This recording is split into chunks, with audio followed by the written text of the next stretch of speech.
Hello everyone, this is Muskan Mathur and welcome to my YouTube channel M2 coachings. So guys देखिए, मैंने आपको अपने पिछले वीडियोस में chapter 1 crop production and management पढ़ाया था। सो देखिए, आज मैं आपको chapter 2 that is microorganism friend and foe पढ़ाऊँगी, ठीक है। और इस वाली वीडियो में मैं आपको सिर्फ कीवर्ड्स पढ़ाऊँगी। देखिए, माइक्रो ऑर्गेनिज्म होता क्या है, आप ये समझ लीजिए कि हमारा जो इन्वायरमेंट है ना, उसमें ना बहुत सारे छोटे छोटे ऑर्गेनिजम्स होते हैं जिन्हें हम अपनी नेक्ड आई से नहीं देख सकते, है ना, मतलब अपनी नग नाकों से नहीं देख सकते, तो उनको हम माइक्रो ऑर्गेनिज्म बोलते हैं। और देखिए, माइक्रो ऑर्गेनिज्म चैप्टर के नेम से ही समझ आ रहा है, फ्रेंड एंड फो, यानी कि बहुत तरह के जो माइक्रो ऑर्गेनिज्म होते हैं वो हमारे एज अ फ्रेंड काम करते हैं, यानी बहुत अच्छे भी होते हैं और कोई बहुत बुरे भी होते हैं, ठीक है। तो वो उन पर डिपेंड करता है कि वो कैसे हैं और कैसे नहीं, ठीक है। तो चलिए हम अपना चैप्टर स्टार्ट करते हैं। और फर्स्ट है हमारे पास algae. Algae is a type of microorganism which basically lives in water. देखिए, एल्गे होता है एक टाइप का माइक्रो ऑर्गेनिज्म जो कि पानी में रहता है एंड कंटेन क्लोरोफिल, यानी कि ये क्लोरोफिल कंटेन करता है and can make their own food by photosynthesis, ठीक है। यानी कि जो प्लांट्स, जैसे प्लांट्स, एक हमारे पास ट्री है, प्लांट है, उसकी जो लीव्स होती है वो क्लोरोफिल कंटेन करती है और वो फोटोसिंथेसिस प्रोसेस भी करती है। तो ये उसी से देखिए ना, हमने सुना है कि सिर्फ प्लांट्स ही फोटोसिंथेसिस प्रोसेस करते हैं, बट एल्गे भी ये प्रोसेस करती है। तो आई होप आपको ये समझ आ गया होगा। चलिए नेक्स्ट पे चलते हैं। नेक्स्ट है हमारे पास antibodies, the medicine that kill or stop the growth of disease causing micro organisms. यानी कि देखिए, एक मेडिसिन होती है जो कि डिजीज़ को फैलने से रोकती है, यानी कि उसके साथ बहुत अच्छे तरीके से फाइट करती है और जीत भी जाती है, ठीक है। They are manufactured by growing specific micro organisms, यानी कि ये भी कुछ माइक्रो ऑर्गेनिज्म से ही बनाई जाती है, ओके।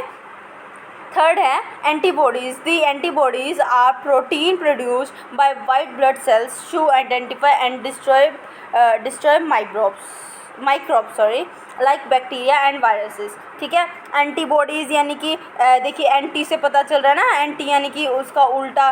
तो फिर जो एंटीबॉडीज़ होती है वो protein produce by white blood cells to identify and destroy microbes, यानी कि माइक्रोब्स को डिस्ट्रॉय करती है, लाइक बैक्टीरिया एंड वायरसेस, यानी कि ये बिल्कुल उल्टा काम करती है, उनको डिस्ट्रॉय कर देती है, ठीक है।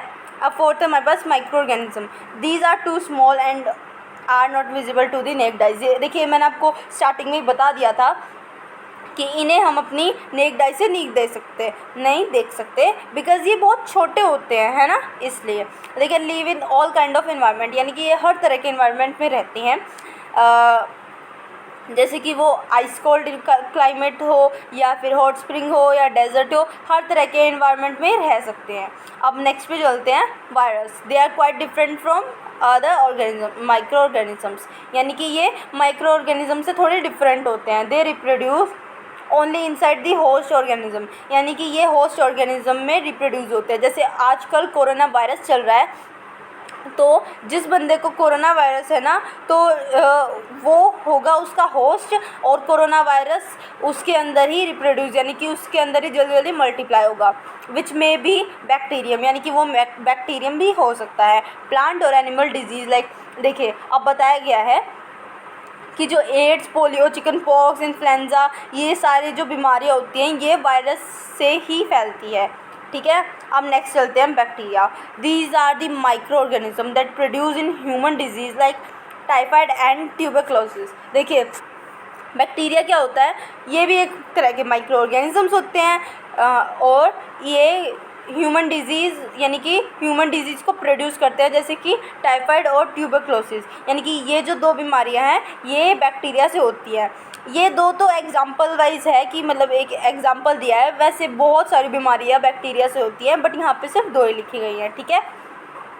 नेक्स्ट है हमारे पास प्रोटोजोआ।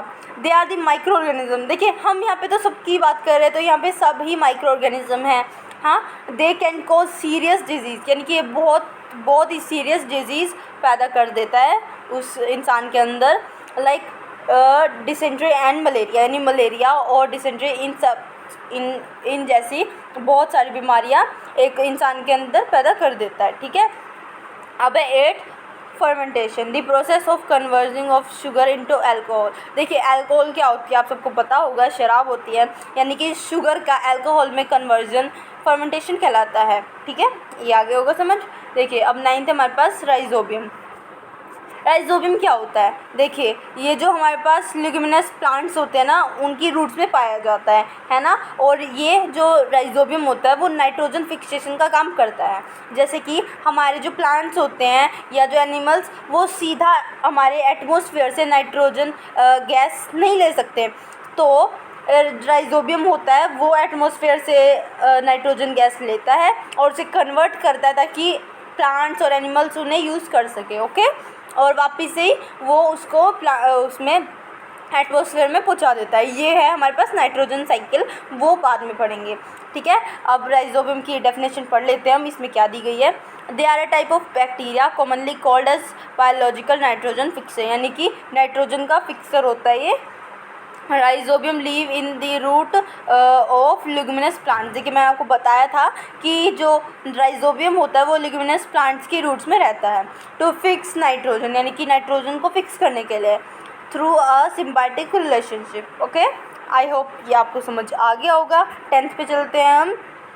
पैथोजीन्स। ठीक है, pathogens, disease causing organism are called pathogens. देखिए जो ऑर्गेनिजम्स डिजीज़ पैदा करते हैं ना, डिजीज़ कॉज करते हैं, उनको हम पैथोजीन्स बोलते हैं। ठीक है, अब हमारे पास नेक्स्ट है कम्युनिकेबल डिजीज़। देखिए कम्युनिकेबल डिजीज़ क्या होता है, यानी कि एक इंसान से दूसरे इंसान में फैलने वाली बीमारी को हम कम्युनिकेबल डिजीज़ बोलते हैं। और अभी जो रिसेंटली में कोरोना वायरस चल रहा है वो भी एक कम्युनिकेबल डिजीज़ है जो कि वायरस से फैल रही है। ओके, चलिए इसकी डेफिनेशन पढ़ते हैं। Microbial disease that can spread from an infected person through air, water, food or physical contact are called communicable disease. यानी कि एक इन्फेक्टेड पर्सन से एक हेल्दी पर्सन में through air, water, food or physical contact से जाने वाली बीमारी को हम कम्युनिकेबल डिजीज़ कहते हैं। इन बीमारी के नाम है cholera, common cold, chicken pox, tuberculosis are some of such disease. यानी कि ये जो बीमारियाँ दी गई हैं ये हमारे पास कम्युनिकेबल डिजीज़ कहलाती हैं, और इसके अलावा बहुत सारी कम्युनिकेबल डिजीज़ होती हैं। ठीक है, ये आपको समझ आ गया होगा।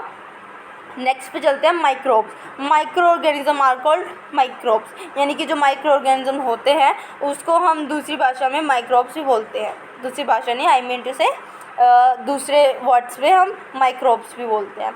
अब नेक्स्ट पे चलते हैं हम कैरियर्स। देखिए कैरियर्स क्या होता है।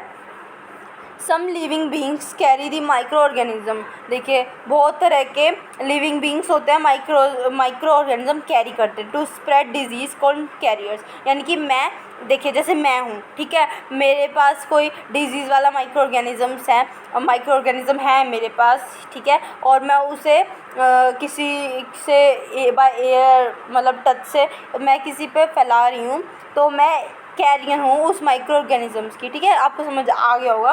For example when fly sit on garbage and animal etcetera pathogens stick to their bodies which are transferred when flies sit on the food. यानी कि जैसे कि आप देख सकते हैं कि जो फ्लाइज होती है वो गार्बेज या एनिमल एक्सेट्रा मतलब एनिमल्स के उस पर बैठती है, तो फिर वो दूसरे पे ट्रांसफ़र कर देती है उसे, मतलब बैठ जाती है। समझ आ गया होगा आपको। नेक्स्ट हमारे पास वैक्सीन। देखिए वैक्सीन तो आजकल बहुत चर्चा में है ना। क्या और मुझे कमेंट करके बताइए कि आपके फादर या मदर ने वैक्सीन लगवा ली है ना कोरोना वायरस की। ठीक है, the vaccine are nothing but the introduction of dead or weakened microbes. देखिए बहुत लोगों को लगता है कि वैक्सीन है ना, वैक्सीन लगवा के वो क्या करते हैं कि वो दवाई अंदर डलवाते हैं और जिससे कि वायरस फाइट करता है या जो भी कुछ करता है, ऐसा लोगों को लगता है। बट मैं आपको बता देती हूँ कि जैसे वैक्सीन होती है ना, वैक्सीन के अंदर मतलब वैक्सीनेशन जब किया जाता है तो उसके अंदर कोई दवाई नहीं डाली जाती जिससे हमारी बॉडी प्रोटेक्ट हो जाती है। उसके अंदर जैसे अभी देखिए जैसे मैं किसी चीज़ की वैक्सीनेशन लगवा रही हूँ, ठीक है, तो है ना उस चीज़ की एंड मतलब डेड या बॉडी मतलब उनकी डेड या वीकेंड माइक्रोब्स डाले जाएंगे हमारी हेल्दी बॉडी में, ताकि जो हमारे WBC है ना उसको एक बार आइडेंटिफाई कर ले कि ये हमारी बॉडी के लिए अच्छा नहीं है, और जब अगली बार ऐसी कोई बीमारी हमारे मतलब शरीर में चली जाए तो हमारे WBC उससे फाइट कर पाए, यानी कि उस चीज़ को इंट्रोड्यूस कराने के लिए वैक्सीनेशन लगवाई जाती है, ठीक है। Vaccination are nothing but the introduction of dead or weakened microbes in a healthy body fights and kills them by producing suitable antibodies. These antibodies remains in the body and we are protected from the disease causing microbes।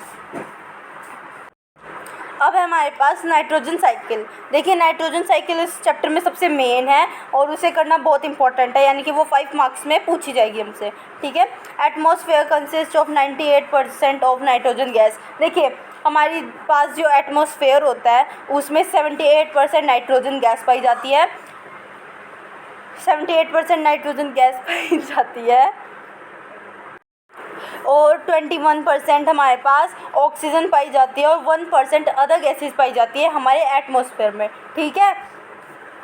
It can not be taken directly by plants और animals, यानी कि जो nitrogen gas है वो हमारे plants या animals सीधा ही directly atmosphere से नहीं ले सकते, तो उसके लिए एक नाइट्रोजन फिक्सेशन का काम एक बैक्टीरिया करता है जिसका नाम होता है rhizobium, which is convert into usable form, यानी कि वो एक यूजेबल फॉर्म में उसको कन्वर्ट कर देता है।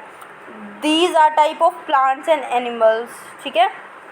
When they die, the bacteria and fungi present in the soil convert nitrites and nitrates of these animals into nitrogen which release into the atmosphere। यानी कि वो उनका यूज़ करते हैं या और जैसे उनको यूज़ करते हैं और एनिमल एक्सक्रीटा ये सब होता है ना, तो ये सब वापस से उस नाइट्रोजन को जो हमने एटमॉस्फेयर से ली थी उसे वापस से एटमॉस्फेयर में पहुंचा देते हैं। तो यही थी हमारे पास nitrogen cycle, this is called nitrogen cycle, ठीक है। अब नेक्स्ट हमारे पास preservatives. Salt and edible oils are common chemicals generally use to check the growth of microorganism, यानी कि जो सोल्ट और एडिबल ऑयल्स होते हैं हमारे पास वो हमारी माइक्रो ऑर्गेनिज्म की ग्रोथ को चेक करते हैं, कॉल्ड प्रिजर्वेटिव्स, ठीक है। अब नेक्स्ट हमारे पास pasteurization when milk is heated to 70 degrees Celsius for 15 seconds and then suddenly chilled and stored, the growth of microorganisms in the milk is prevented। These processes are described by Lewis Pasteur, so it is called pasteurization। देखिए जब हम milk को 70 degree पर heat करते हैं 15 second के लिए और उसको ठंडा कर देते हैं तो उसमें माइक्रोब्स की ग्रोथ होती है, ठीक है। और ये जो प्रोसेस है हमें लेविस पास्चर ने दिया था, तो इसलिए हम इस प्रोसेस का नाम पास्चराइजेशन रखते हैं, ठीक है। अब हमारे पास नेक्स्ट है east. East is a type of fungi, यानी कि ईस्ट एक फंगी का ही टाइप है, अदर टाइप है। East is use in the baking industry for making bread, यानी कि ब्रेड को बनाने के लिए ईस्ट का यूज़ होता है, आप सबको भी पता है। East is also use for the production of alcohol, यानी कि शराब एल्कोहल बनाने के लिए भी ईस्ट का यूज़ होता है। East is capable for converting sugar into alcohol. देखिए जो ईस्ट होती है ना वो शुगर को अल्कोहल में कन्वर्ट करने के लिए कैपेबल होती है। सो देखिए इस वाली वीडियो में हमने आप ये पढ़े हमारे पास कीवर्ड्स, और नेक्स्ट वीडियो में मैं आपको इसके कुछ क्वेश्चन आंसर बताऊंगी। सो थैंक यू गाइस ये वीडियो देखने के लिए, और चलिए नेक्स्ट वीडियो में मिलेंगे, बाय बाय। और अगर आपको ये वीडियो पसंद आई हो तो प्लीज़ इसे लाइक कर दीजिएगा और चैनल सब्सक्राइब कर दीजिएगा। Thank you so much guys for watch my video.